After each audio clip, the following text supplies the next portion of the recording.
It's interesting. The word meditation can mean almost anything. When I look it up in my dictionary, it means a thought process.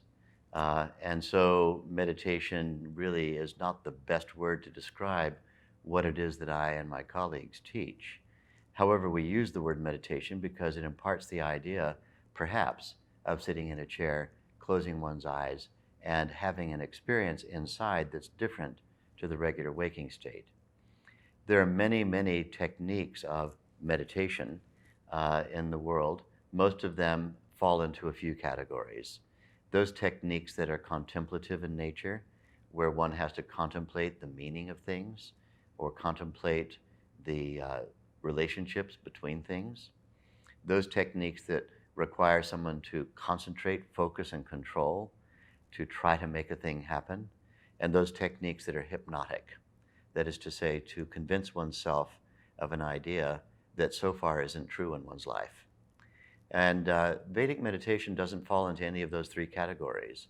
Neither is it contemplation nor concentration, and it's certainly not an hypnotic technique. It's a technique whereby the mind, using the impulse of a simple sound that one thinks in the mind, a mantra, a personalized mantra, a mantra that has no intended meaning. That mantra, as it repeats, spontaneously draws the mind inward as the pulsation of sound becomes increasingly charming with each mental repetition of it.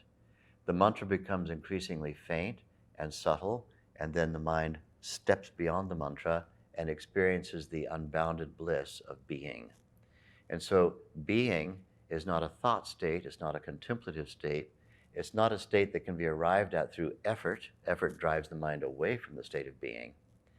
The state of being is that condition that arrives after the pure effortlessness of the mind settling into its own least excited state.